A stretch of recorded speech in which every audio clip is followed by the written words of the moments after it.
While some Ontario police departments have reported an increase in hate crimes over the course of the last year, some are reporting a decrease. The disparity raises not only questions about reporting, but calls for a consistent definition of what constitutes a hate crime. Joining us now for more on that from the provincial capital, Ashley Okwuosa, TVO.org's diversity and inclusion reporter. Hi, Ashley. Hi, Jan. How are you? Not too bad. So let's get into this. You've been doing some investigation. How exactly do police determine what is a hate crime? So police services or police departments have different definitions of what a hate crime is. So I'll use Hamilton, for example.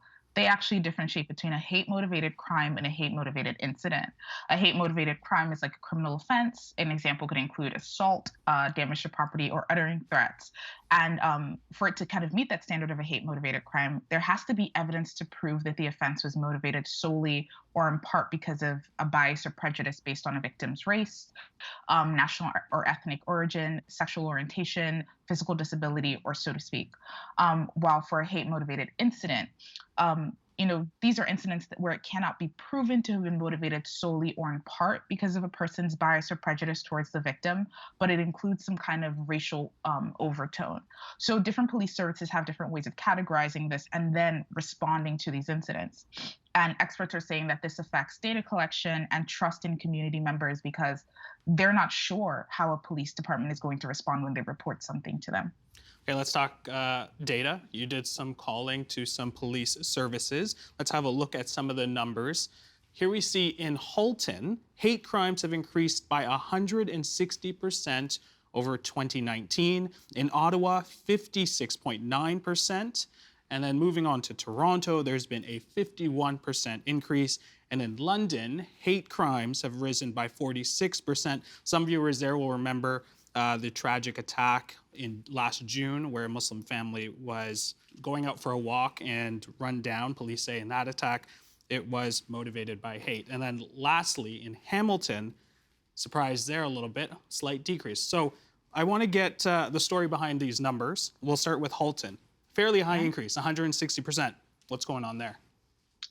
So a lot of police departments actually put out these, hate crime reports, or in their more general reports, kind of indicate what's going on in relation to hate crime. Not a lot of police departments do this, but a good number do. And in Halton, in their report, they actually noted that they had about 66 reported incidents over the last year, which is a rise from 25 from the previous year. So that's kind of where you get that, percentage. And in a local paper, the police chief actually pointed to a rise in anti-Asian racism, which has been inflamed because of COVID-19. And they also pointed to a pushback against the Black Lives Matter movement, which really skyrocketed last summer. But what was really interesting is that they said even with the significant increase, they do believe that there's still some underreporting happening. And some of this reporting might not include some of like the less overt hate or bias motivated incidents. Very interesting. I'm curious about the city of London. Do you think that spike has anything to do with the attack last June?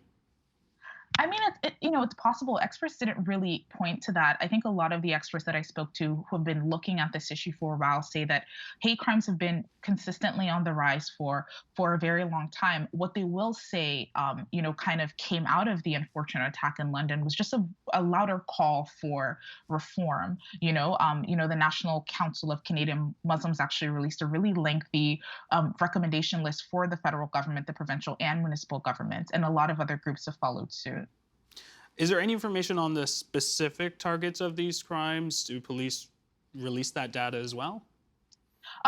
So I think in Ottawa, for example, I think they pointed to race and ethnicity, being like 90% of the motivation for, some of the hate crimes. And in Toronto, where you mentioned hate crimes had risen by like 51%, they had identified Jewish, Black, the LGBTQ2S and Asian communities as the most victimized groups.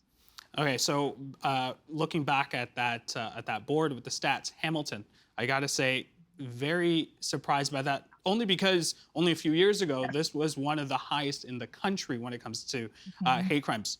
What's going on there?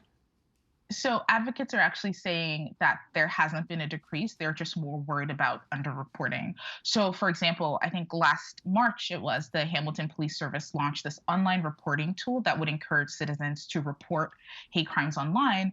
So between March and December, they had about 108 reports that were submitted, but they had only categorized 22 as meeting the requirement or the criteria for hate or bias reporting. So I think that's what advocates are really afraid about, that, people are reporting these crimes or these incidents, but they aren't being categorized as hate crimes. And that in turn is then discouraging people from reporting. You had mentioned talking to advocates. Solutions. I know this is quite a big problem, not something that's going to be Yeah. fixed overnight. But what have you been hearing? So a lot of for the proposed solutions, there is the bill C36, which will clarify like the definition of online hate speech as a form of discrimination. A lot of advocates are calling for that because people say that a lot of this like misinformation or disinformation that propels hate crimes originates online. So they were calling for that. A lot of people were also calling for a standalone definition of hate crimes in the criminal code. So currently, the criminal code recognizes public incitements of hatred against an identifiable group or willful incitements of hatred. So willful is that kind of makes it a little bit more of a higher burden to prove. So what people are calling for is really just a standalone section in the criminal code that will define, what a hate crime is, which will then in turn help people collecting data about hate crime, and then which will hopefully inform how police departments respond to hate crimes. I have a couple seconds left. Of course, we're in an election right now. Are we hearing anything on the election campaign? TVO.org, we actually reached out to a number of the parties just looking for comment and to clarify whether they had taken into consideration this idea of creating a standalone hate crime definition in the criminal code. A representative for NDP actually responded and said that the party commits to establishing a national standard for identifying and recording all hate incidents. And the hope is that this would create a more thorough and standardized definition of what constitutes a hate crime.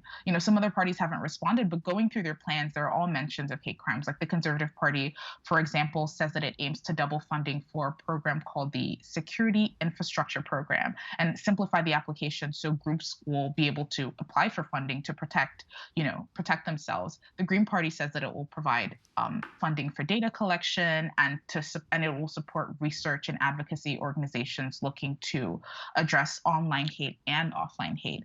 And the Liberal Party mentioned that it will present a national action plan on combating hate. It will introduce legislation within its first 100 days and also create a support fund for survivors of hate crimes. Something we will keep an eye out for. Thank you so much, Ashley. Thank you so much, Shane.